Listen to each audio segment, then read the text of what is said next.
Welcome to Love for the Truth Radio, a program devoted to encouraging you to be a contender of the faith in an ever-changing church culture. On Love for the Truth Radio, we will discuss current issues and challenging views along with biblical truth that can affect our Christian worldview and how we live out our faith.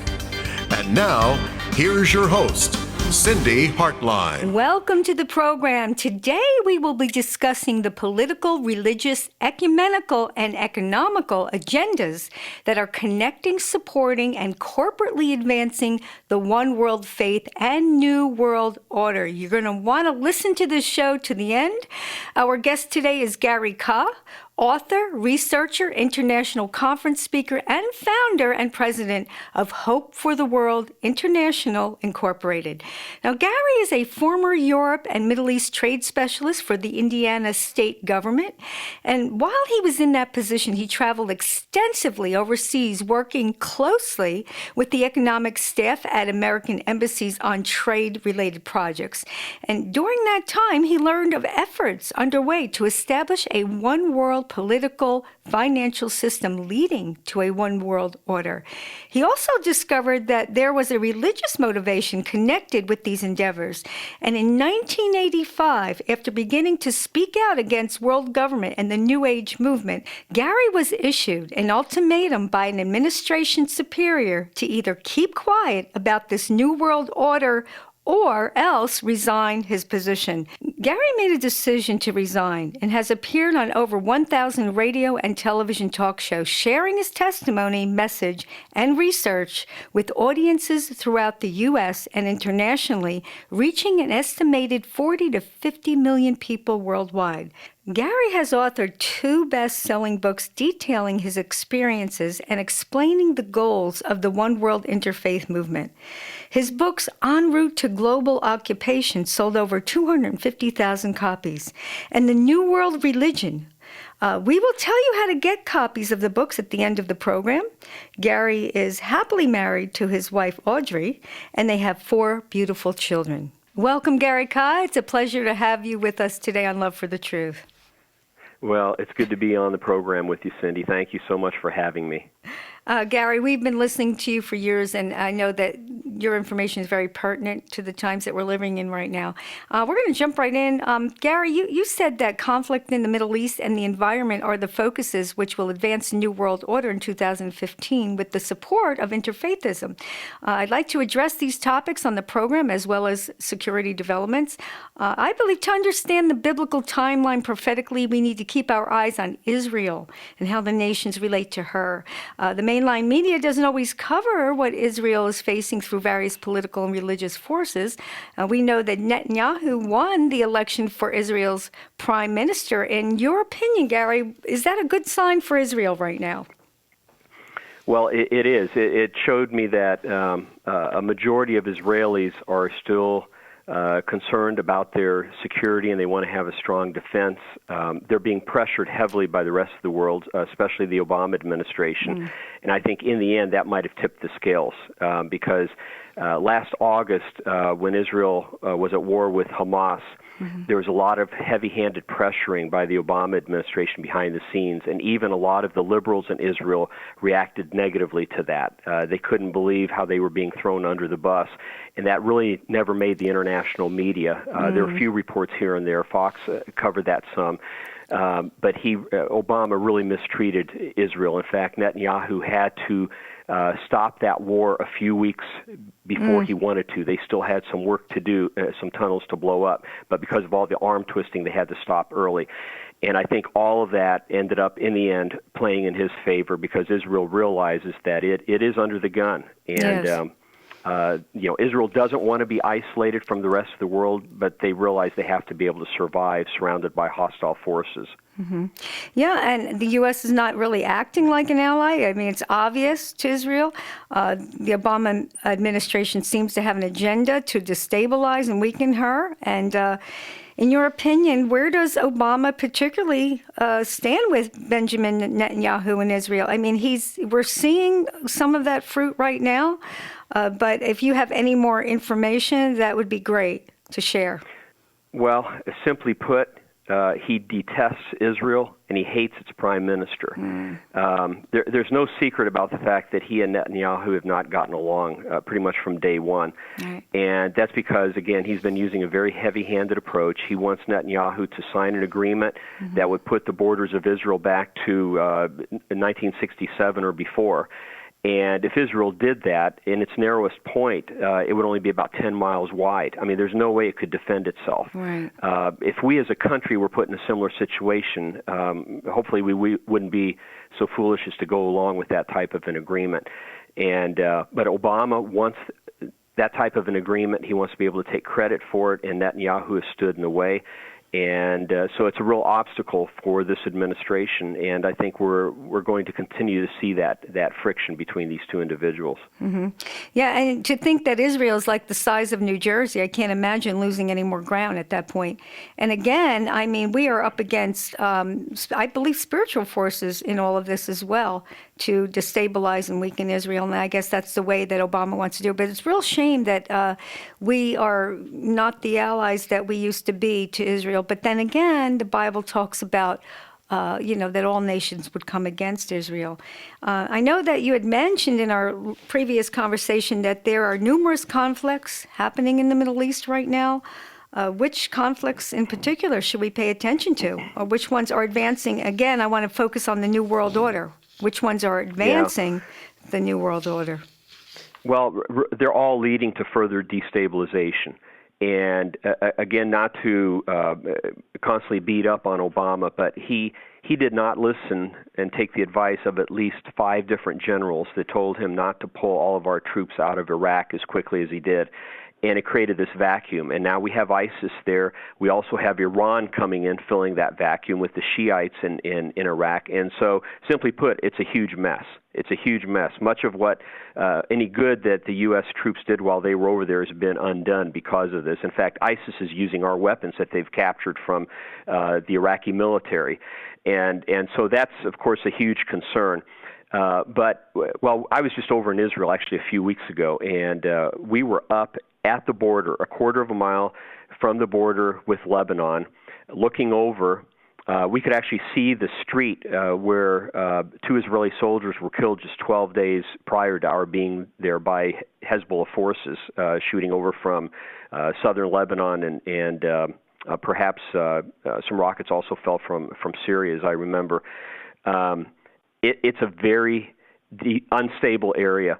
And Hezbollah actually has rockets and missiles next door to the homes of Arabs, in some cases Arab Christians in southern Lebanon. So if Hezbollah fires against Israel, Israel would have to make a very difficult decision, because if they fire back, they might be taking out innocent civilians. It's a horrible situation, and we need to be praying for the people of southern Lebanon, because they're literally between a rock and a hard spot. So I am most concerned about Hezbollah in southern Lebanon and what's taking place in Syria right now, because if Israel is attacked from there, they might not have a choice but to really unleash their heavy guns. And you could be talking about potential nuclear conflict, especially if you realize that Hezbollah and Syria are being supplied by Iran. They're all on the same axis of power. So you have ISIS on the one side, Iran on the other.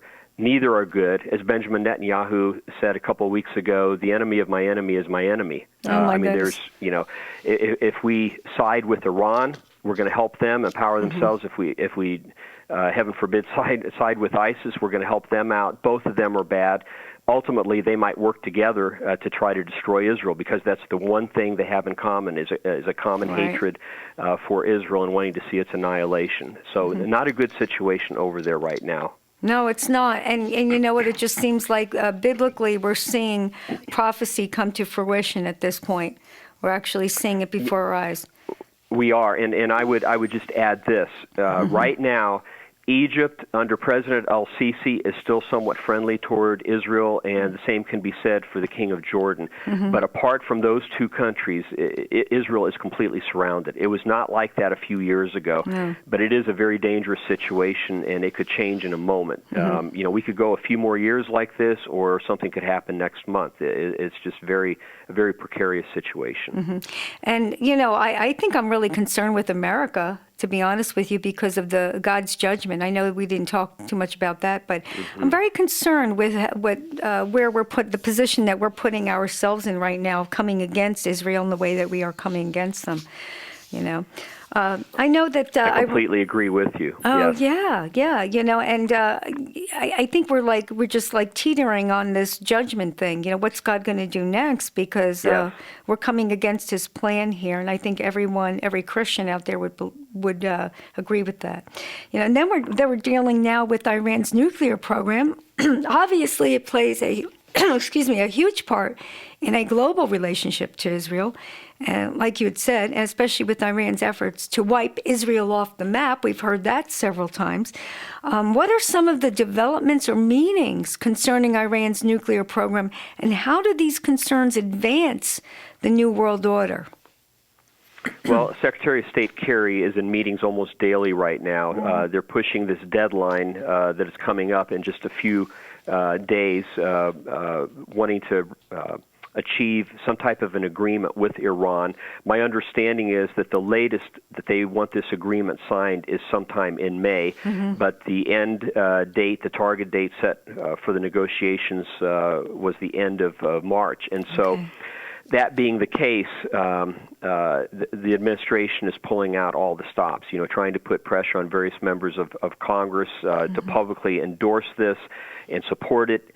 It didn't help from their standpoint that Bibi Netanyahu came over here and spoke before Congress, but his speech was very effective, and many in Congress stood with him, and so that really steamed the Obama administration. Yes. But they are pushing forward with this agenda in every way they can, and I might add they're attacking anyone who's coming against them, even if they're a prominent Democrat like Senator Menendez. And so, anything that can be done to discredit or shred anyone to pieces who stands in the way of this, this administration is doing.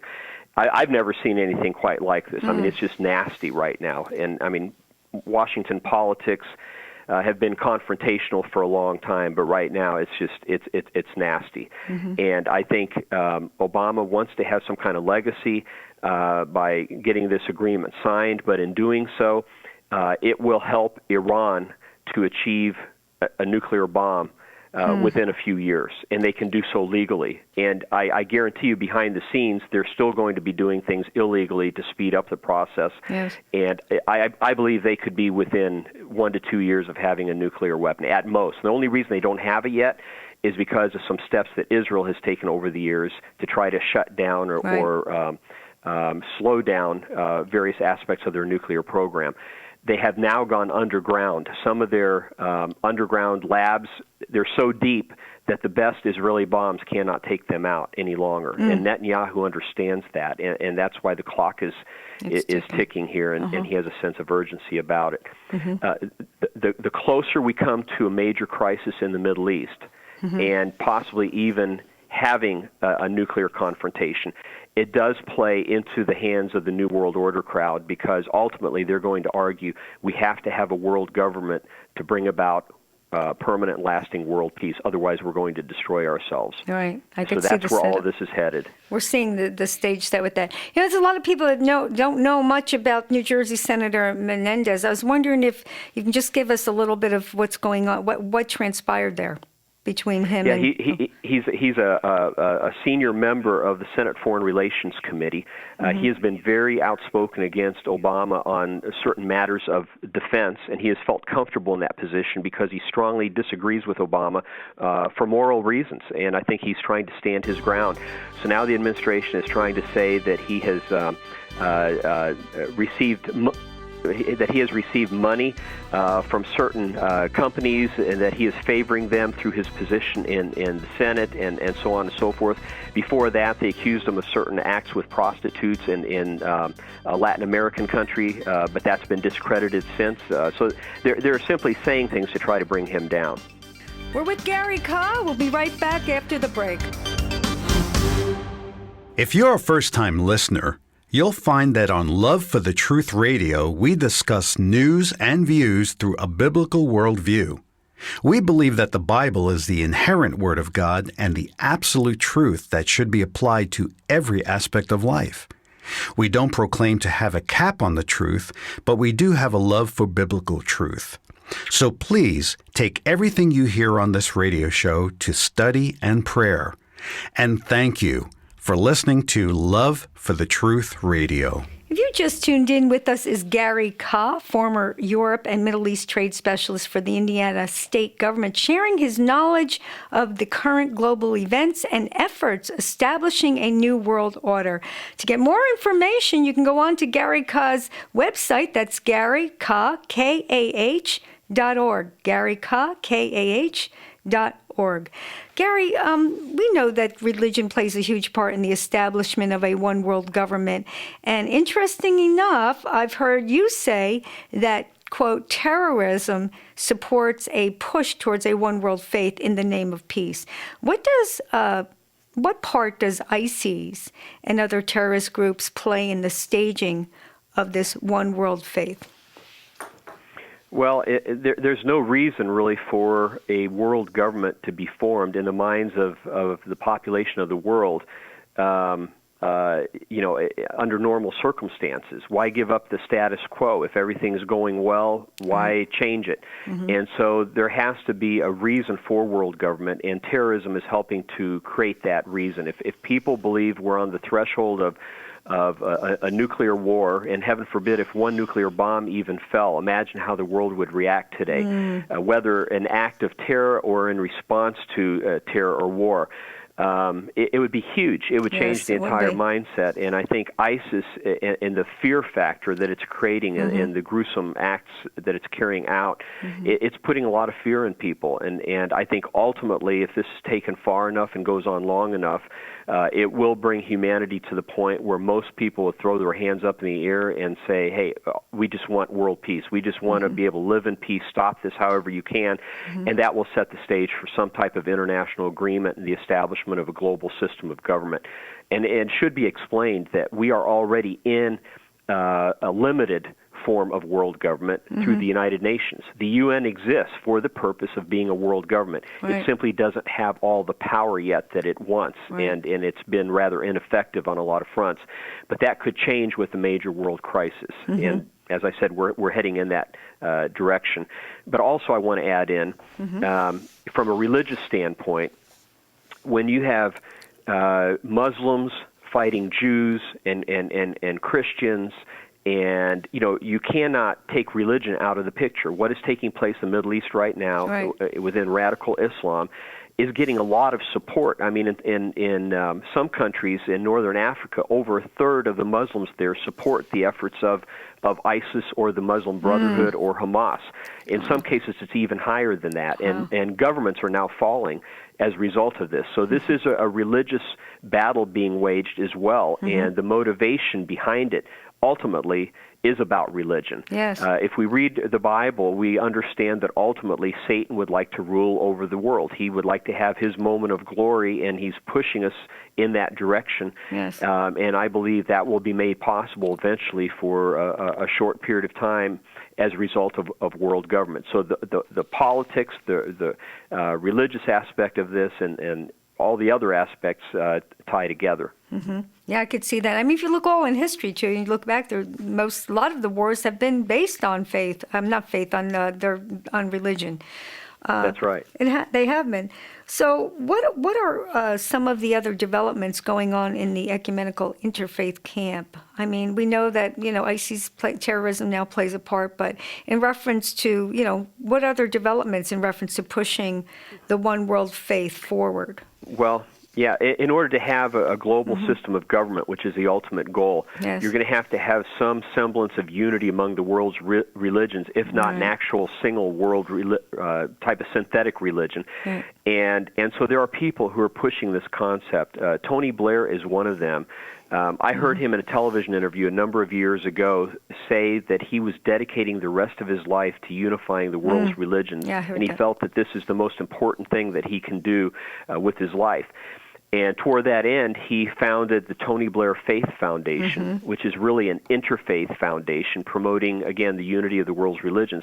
And on the board of directors, he has a Muslim leader. He's got leaders of different religious backgrounds working with him on this, and lo and behold, Rick Warren has been one of the people on his board. I don't know if he's still on the board, but last time I checked, he was. Yes, and so, I agree with a lot of things that Rick Warren says. It's not that he's wrong on everything. But I personally could not belong or be on the board of directors of an organization pushing an interfaith agenda. I don't know how he's rationalizing that in his mind, but it is not a good thing, and it is helping to set up the world really for a huge deception.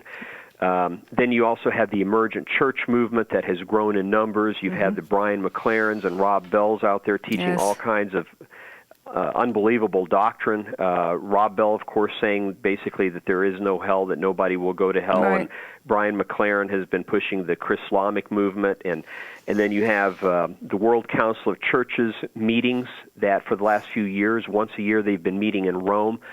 And I want to park here for just a moment. Okay. A friend of mine years ago, before he went to be with the Lord, told me something very interesting.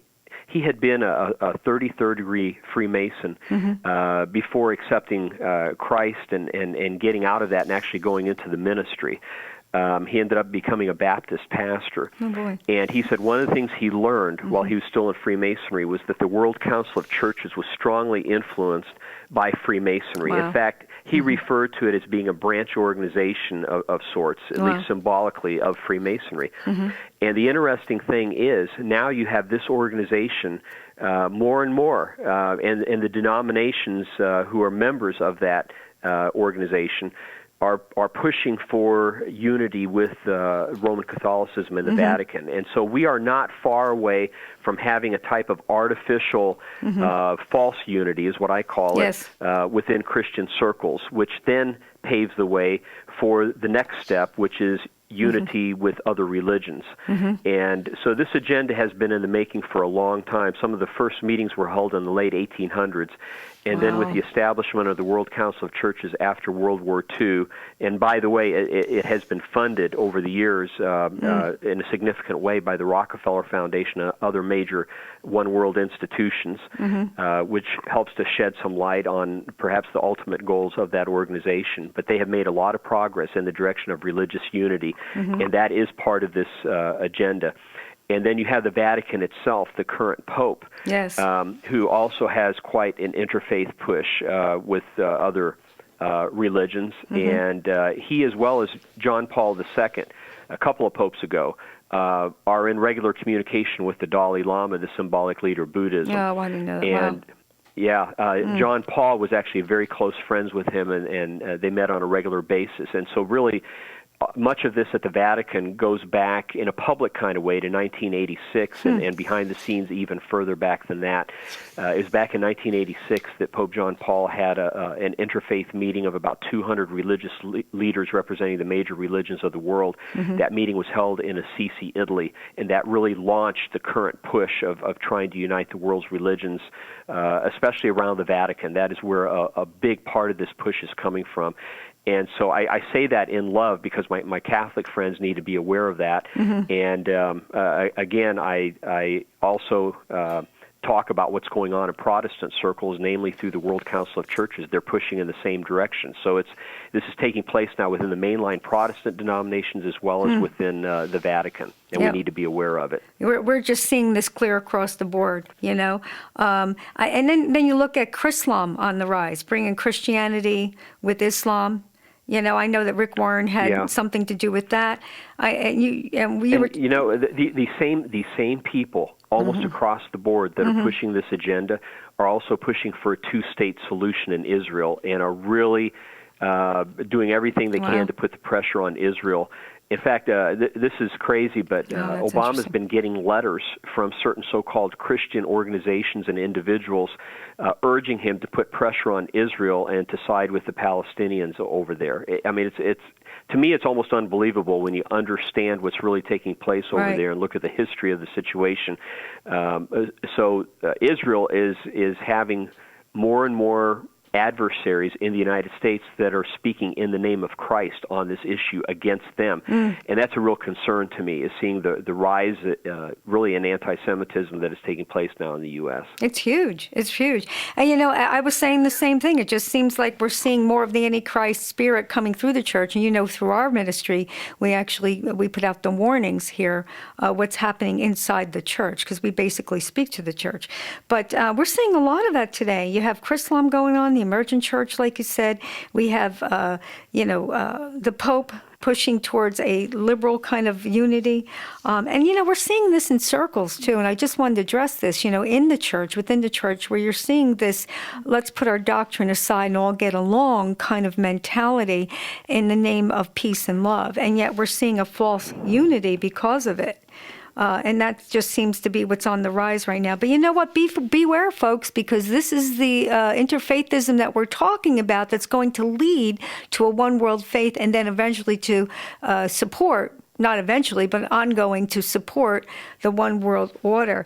I know that you had mentioned, Gary, that there were meetings behind the scenes. You mentioned a few right now, but are there other ones that we need to know about what's going on with the ecumenical agenda and behind the scenes that maybe we're not hearing about at this point? Yeah, actually, one of them just took place a few weeks ago, back in February. It's called World Interfaith Harmony Week. This is sponsored by the UN, and this is a regular annual event now since, I think, 2010 is when it was first proposed. And this was unanimous. The proposal was unanimously adopted, and the first week of February is now set aside as the timetable for this interfaith program. So it has UN support, being backed by the UN General Assembly. So again, there's a UN connection with that. And then I just want to very quickly take you through a few other meetings that people need to be aware of. Yes. On May 28th through the 31st, there will be a meeting at Radford University in Virginia. Working sessions will take place on the role of education, spirituality, and religion, and global law, and basically how to move everything in the direction of this new world order. The sponsors are telling. They include the World Constitution and Parliament Association, Oracle Institute, Prout International, the Shift Network, and also the Council for a Parliament of the World's Religions. So some of the names of those organizations alone tell them where they're coming from. Absolutely. And then we have, let me see here, coming up on June 10th and 11th, the 5th World Religious Congress, which will take place in Kazakhstan. Kazakhstan and its capital, in particular, Astana, has worked hard to be viewed as a significant player in this push for internationalism. They've had a growing number of interfaith meetings and hundreds of religious leaders gathering there, along with world political organizations. Now, this 5th World Religious Congress has a theme. It's called the Dialogue of Religious Leaders and Politicians in the Name of Peace and Development, end quote. They will bring together representatives from Christianity, Islam, Taoism, Hinduism, Zoroastrianism, Buddhism, and Judaism with senior figures from UNESCO, the United Nations organization, also the World Islamic League, the United Nations, and the Organization of Islamic Cooperation, and the Alliance of Civilizations. And these are just two of 5 major meetings coming up very soon regarding interfaithism. Many would agree that we are living in unprecedented times. Grave immorality is on the rise, as in the days of Noah and Sodom and Gomorrah. There are wars and rumors of wars as nations rise against nations. Prophecy is being fulfilled as the birth pangs become quicker and harder. These are the signs of the return of Jesus Christ. There is one sign often left untaught. Jesus also told the disciples in the Olivet Discourse to take heed that no man deceive you. This warning applies to us too. Deception has infiltrated the churches through many false teachings and movements, making apostasy paramount. As contenders of the faith, we do our best to research and discuss these false teachings for you, the listener. Thank you for having a love for the truth. Welcome back. Our guest today is Gary KAH, author of 2 best-selling books, En Route to Global Occupation and The New World Religion. You can reach Gary at his site, GaryKAH, KAH.org. That's Gary KAH, KAH.org. In the last segment, we were talking about meetings behind the scenes that are happening now to support this one world faith in support of a new world governance. Gary, why don't we continue on the meetings that you were unable to mention in the last segment? Right, and most of these meetings have just started up in the last 5 years. This is kind of a final push, if you will, to really build up the momentum toward interfaithism that's part of this global government agenda as well. The other major meetings, 2 of them I wanted to mention, are taking place in October. It's called the Symposium on Cultural Diplomacy and Religion, and this will be taking place in Thessaloniki, Greece. Wow. It's sponsored by the Institute for Cultural Diplomacy. This event will bring to the table chief diplomats and also leading politicians, authors, faith representatives, academic figures, and they'll be discussing the role of interfaithism and the unity of faiths as a primary vehicle for securing world peace. And much of this is going to come about, again, in the name of world peace. You know, we all have to get along. There's these conflicts between the religions in the Middle East and between governments. It's all playing on people's minds. Wherever you have a crisis, the proposed answer is going to be coming together and having a type of one world system. Finally, I wanted to mention an event taking place on October 24th, and it's called Global Oneness Day. Global Oneness Day. This was started by the group Humanities Team, an organization that was formed by best-selling New Spirituality author Neil Donald Walsh. Global Oneness Day, it's a worldwide event now intended to usher in a new age of world unity and global harmony through the realization of oneness, which by that they mean the deity of humanity and the interdependence of the universe. As an annual event, the main thrust of Global Oneness Day is a major telesummit. Last year they had over 40,000 people participate in, or rather in 2013. I didn't have the number for last year, but it's probably even bigger than that. And some of the people participating in this include Barbara Marx Hubbard, a well-known New Ager, Ken Wilber, Gene Houston, Irvin Laszlo, and all kinds of other New Age, New Spirituality gurus. So that's a huge event. And then later on in the year, this one kind of ties in as well, so I'll just touch on it here. On December 27th through the 29th, the 14th session of the Provisional World Parliament, this is like a practice, a dress rehearsal for a real world parliament, is going to be held in India. They hold it in a different country. Whenever they have these, they go back all the way to the 1980s. This is now the 14th session, and most people have no clue this is going on.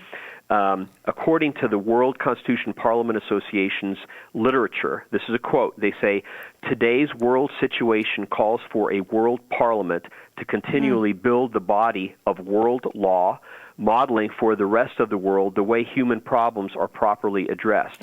It also demands immediate action to establish democratic world government in accordance with the Constitution for the Federation of Earth," end quote.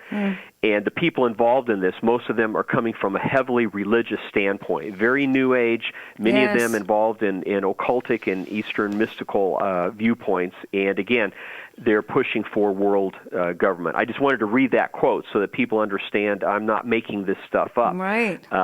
It's just almost unbelievable that this is taking place under our noses. But again, where is the mass media? You know, when you have quotes like this out there, and these people holding meetings, and many Nobel Prize winners belonging to this organization, where's the media?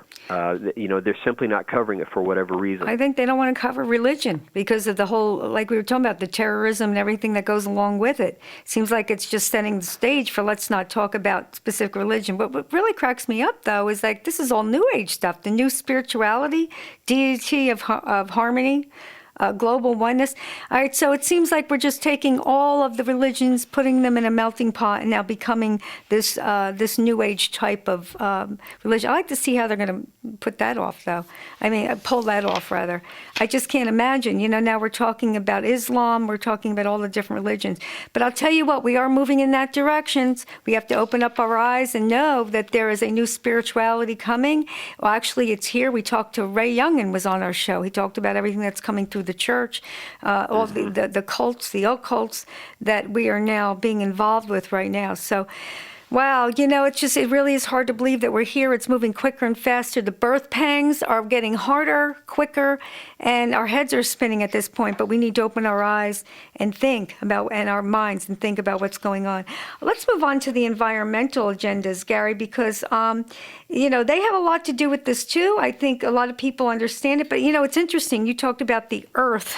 Everything's all about the earth, so I can see where the environmental agendas are playing a huge role in this new world order. Yeah, that is another area, along with the push for peace in the name of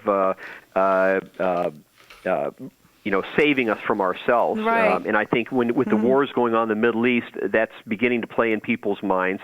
And then you have the need for religious unity that these same people are pushing. Yes. And one of the other agendas that they're using is the environment. They're saying we have to have world government in order to protect us from ourselves, in order to have the clout to solve the environmental crisis on an international basis. And the irony in all this is, regardless of what you are hearing in the media, there has been no significant global warming for the past 15 to 20 years. No, there hasn't. That is a fact. It's almost a joke, not to say. You can do so much with numbers. You can pick cities of the world where it has gotten warmer over the last 10 or 15, 20 years, and use only those statistics. But there are other cities where it's actually gotten colder. Yes. And so things have actually been fairly level for some time now, and they're not telling people that, but they have experienced some pressure from people on the right politically of this issue.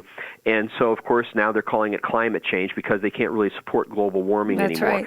But you even have the Weather Channel, which has been one of my favorite channels over the past years, now under the thumb of NBC. And, of course, they're pushing the warnings about global warming and everything, even though the founder of the Weather Channel years ago is totally opposed to this agenda and has come out and spoken against it. So we need to be aware that we're being manipulated. Yes, we are. Now, there are some environmental problems in the world. I'm not going to say there aren't. However, humans, even if we do everything perfectly, we can only impact about 3 to 5% of what will happen in the world's climate. Right. And so that's where the advocates of the climate change agenda are really pulling the wool over our eyes. In other words, everything that's going to happen, 90+% of it is going to happen anyway, regardless of what humans do. That's what I'm trying to say here. So if they try to argue we have to have a world government to make all these changes, that's simply a deception of Satan. I'll put myself on the line saying that. Don't fall for it.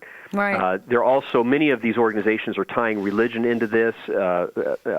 Pantheistic thought helps to play in, because if you believe that we are literally one, that we are one with nature, with animals, trees, and everything else, and that the trees are as important as human beings, you're going to be one of these people that will slide right into supporting this agenda. Right. And that's why America is beginning to drift in this direction, because increasingly we're embracing thoughts taken right out of Eastern mysticism, Hinduism, and the various pantheistic religions. Right. And it just seems like there you go. The pantheistic religion is that we are one with each other, one with nature.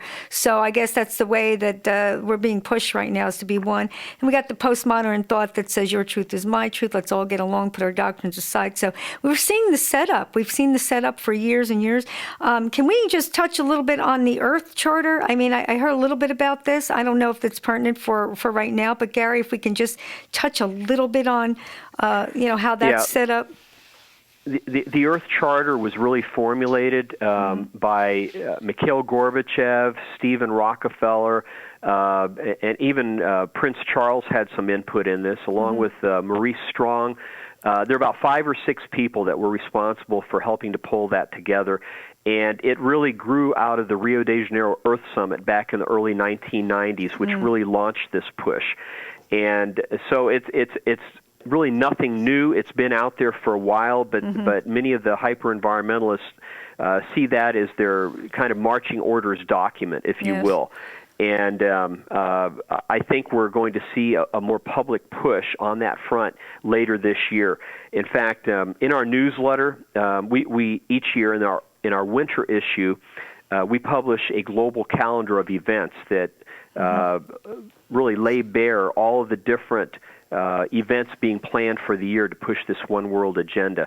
And in our winter issue this last year, we mentioned a few of these environmental meetings coming up, and I'll just mention a couple of them here because they're very important. On June 1st, there will be a high-level meeting at the United Nations regarding climate change. You're going to have the President of the UN General Assembly hosting this meeting, and it's going to be a strategy session to see how they can move everything forward to bring about this global unity through the environmental agenda.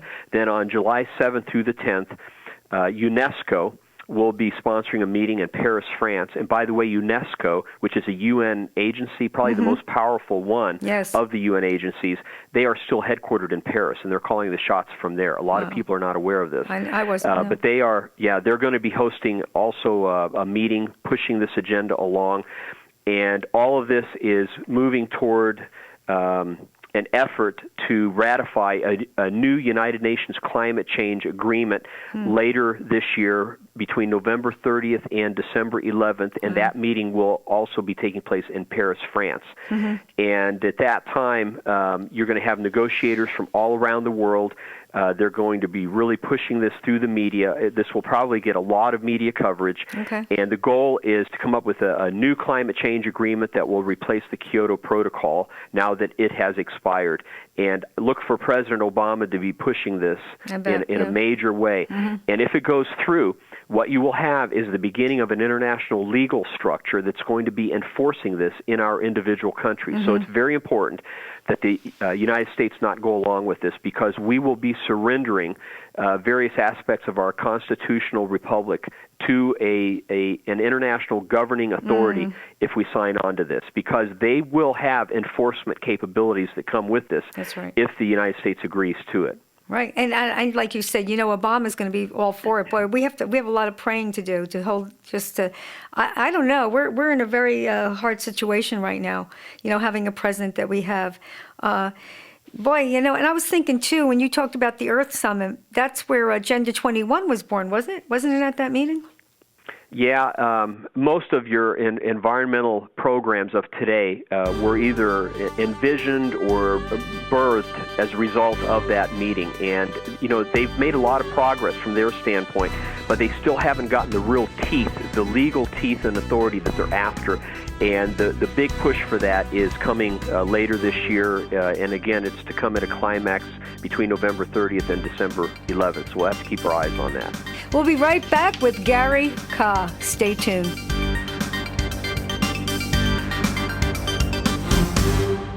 In 2 Timothy chapter 3, we read that men shall be lovers of their own selves, covetous, boasters, proud, blasphemers, disobedient to parents, unthankful, unholy, without natural affection, truce breakers, false accusers, without self-control, fierce, despisers of those that are good, traitors, heady, high-minded, lovers of pleasure more than lovers of God, having a form of godliness but denying the power thereof.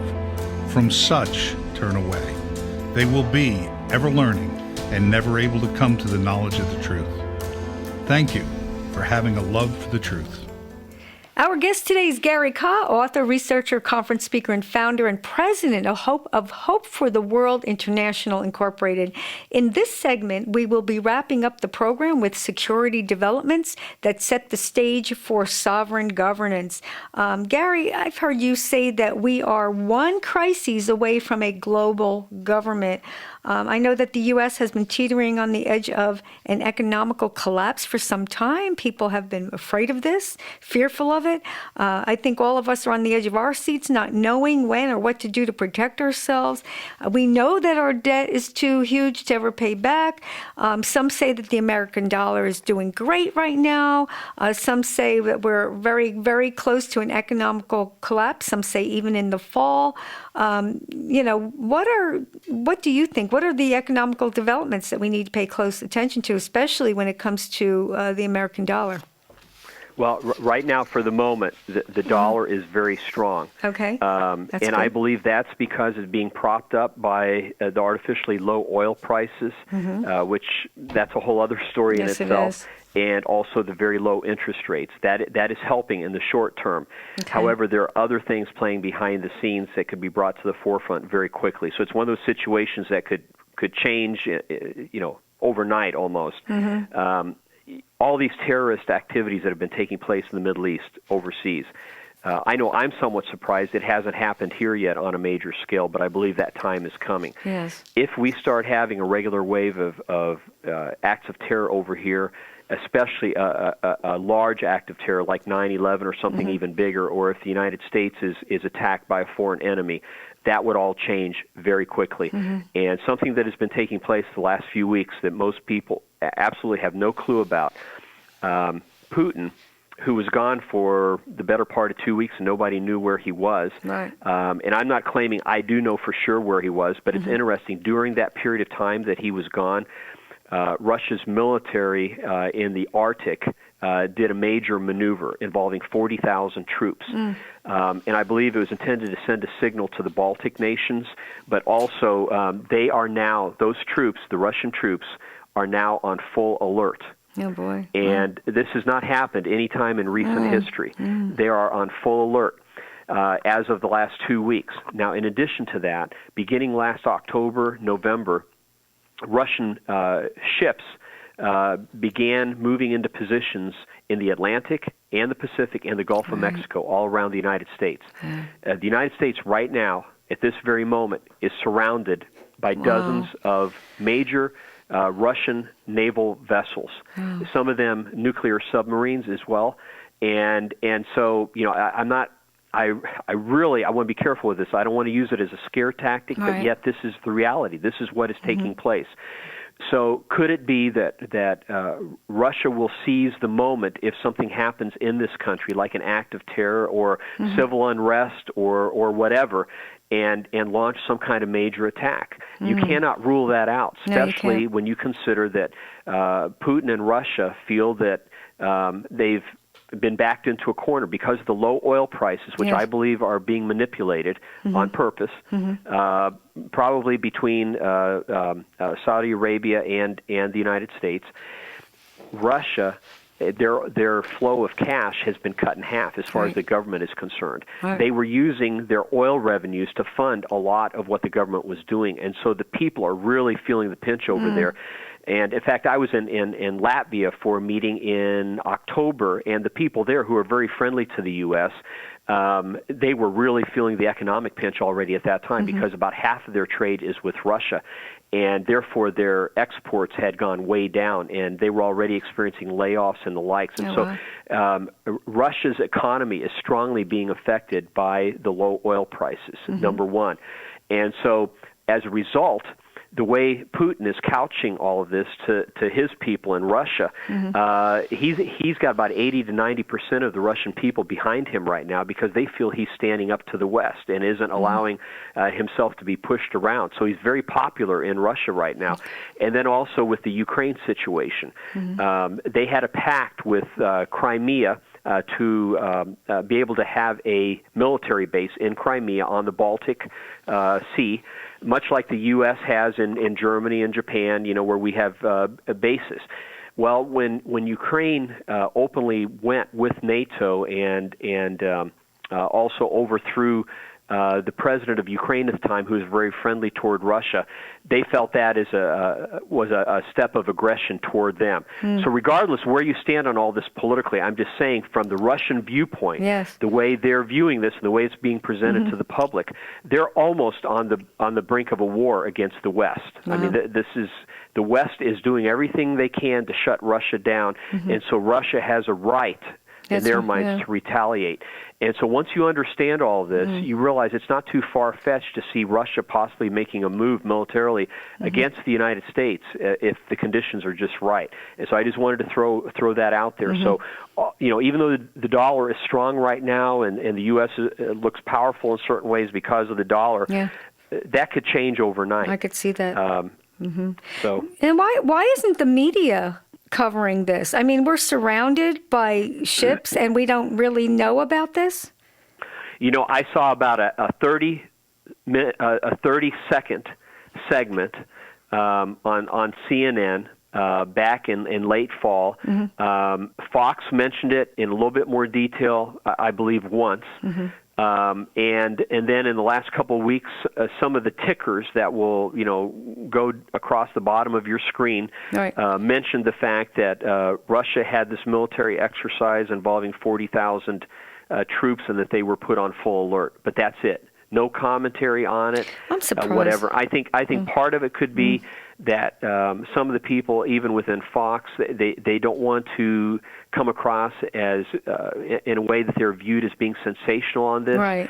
And I face the same thing. Some of this is so unbelievable to people. It's like, why don't we know about this? Or you're kidding. This can't really be taking place. We would know about it if it was, because it makes people feel stupid if they don't know about it. And why do you know about all this and we don't?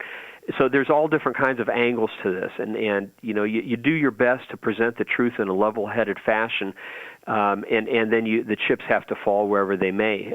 But I just feel accountable to the Lord to speak the truth, to do so as tactfully as I can, and people can do what they want with the information. But this is really taking place, and things are heating up, and I would not be surprised if we see a lot of changes in these last 2 years of the Obama administration, because he doesn't have to fight for re-election, so he can, in his mind, do whatever he wants to do now.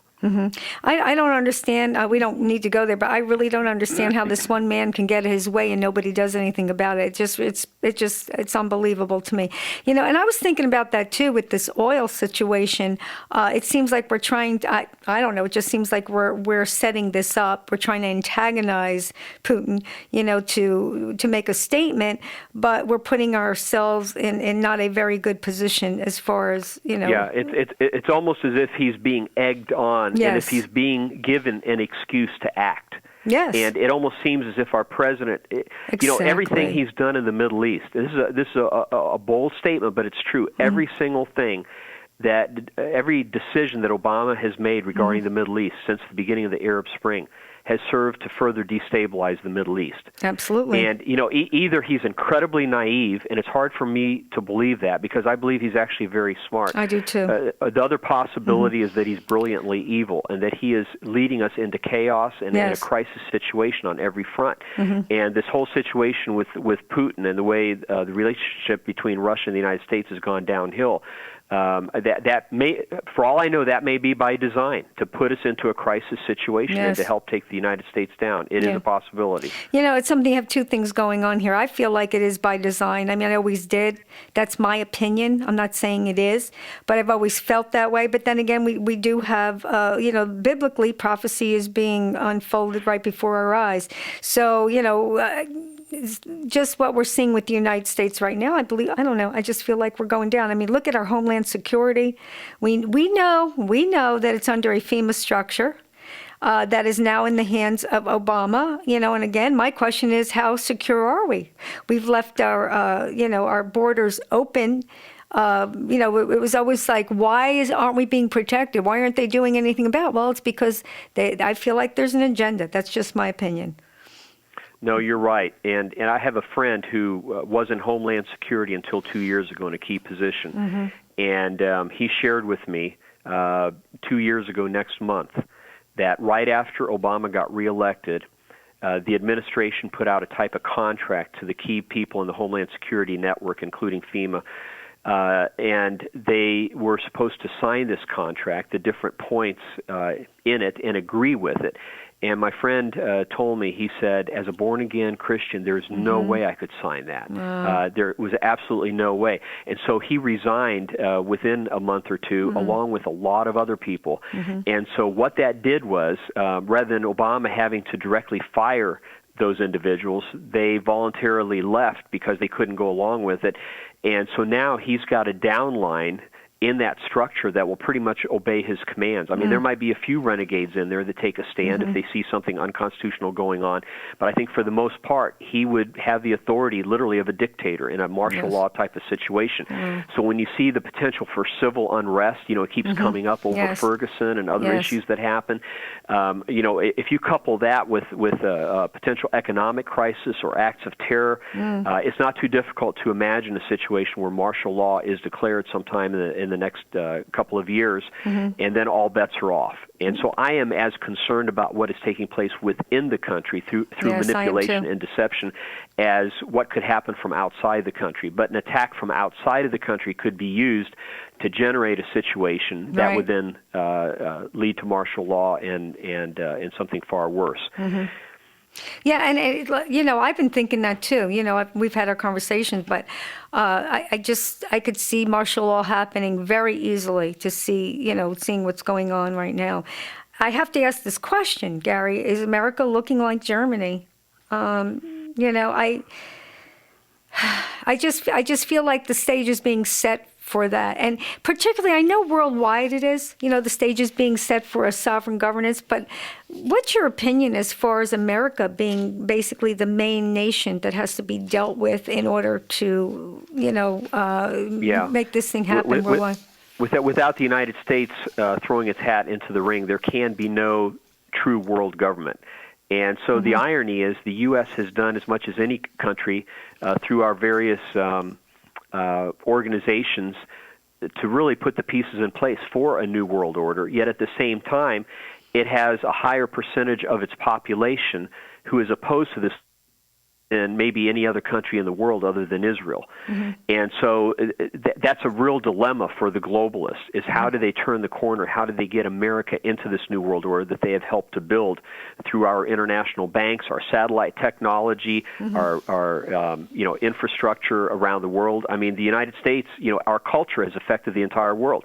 It doesn't matter what country you go to, people watch American movies. I mean, it's quite comprehensive, the influence that America has had on the rest of the world. So this is a dilemma for them, and I personally believe it's going to come down to some type of crisis scenario, that they're going to have to create a crisis and then use that to try to force us into it.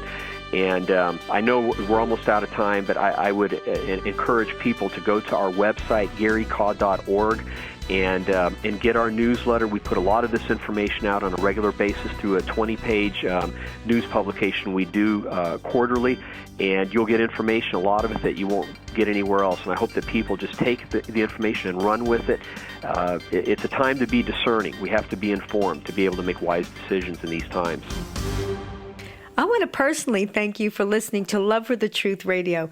Please visit our website at www.loveforthetruthradio.com. That's www.loveforthetruthradio.com. Well, we're back, and we've had a wonderful discussion with Gary KAH, again, author and researcher, conference speaker, founder, and president of Hope for the World International Incorporated. Gary, what should Christians do to be ready for what has come, especially here in America? There's just so much that we talked about today. It can be frightening. What should we do? Yeah, absolutely. The first thing, foremost, is draw near to Christ. We need to be in a position in our lives where we are walking closely with the Lord, abiding with Him step by step. And that also involves regularly talking, praying to the Lord, and reading His Word, not just once a day, but throughout the day. That concept of walking with the Lord it's almost a foreign concept to many Christians in America. They make a decision, they accept Christ, they pray to Him from time to time, and believe to be saved, but they're not really walking with the Lord. And I find that discernment comes through your walk with the Lord. The closer you are to the Lord, and also the better informed you are on things going on around you, you're able then to discern what is of the enemy and what is of God. Right. And we need to put ourselves in that kind of a position, and then also redeem the time. People are wasting a lot of time today. We've become such an entertainment-oriented society. Yes. And yes, there's times for rest. Jesus needed rest. We all need rest. But we need to have a balance there, and be careful how you spend your time, and use it for to honor God and for His glory, and to get the truth out and help lead people to the Lord. That's right. That's right. And Gary, can you just tell our listening audience how to get in touch with you or how to get your books and your newsletter? Yeah, again, our website is GaryKAH.org, and that is spelled GaryKAH.org. We have information on how you can get my 2 books, En Route to Global Occupation and The New World Religion, and also our newsletter. You can subscribe to that. That's really how our organization is sustained. So when you're doing that, you're helping to support us so that we can keep doing what we're doing, and you will find it very informative. And I've posted a few of our lead articles from past issues on our website, and so we just encourage you to go there, and I look forward to hearing from many of you. Mm-hmm.